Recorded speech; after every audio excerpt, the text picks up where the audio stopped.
ధర్మరాజుకు పాండవులకి ఎక్కడి నుంచి వచ్చాయి అవన్నీ? వాళ్ళకు ఉన్నటువంటి నగరాలు కావచ్చు, అధికారాలు కావచ్చు, ఏవైనా రాజసూయ యాగం వలన వచ్చినాయి వాళ్ళకి. కానీ తర్వాత ఏమైంది? రాజసూయ యాగం తర్వాత వీళ్ళు మళ్ళీ ఆ జోదం ఆడటం వలన మళ్ళా ఆ ఆస్తులన్నీ పోగొట్టుకున్నారు.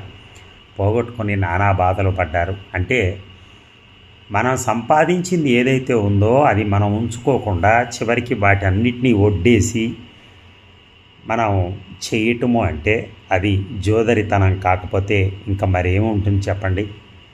మన దగ్గర అన్నీ అయిపోయినా సరే ఒక్కొక్కసారి మన దగ్గర కూడా పేకాట ఆడుతున్న వాళ్ళు అంతా అయిపోయినా సరే పక్కన చివరికి మా ఇల్లు అంటాడు, లేకపోతే నా బండి అంటాడు, లేకపోతే ఇంకోటి ఏదో అంటాడు.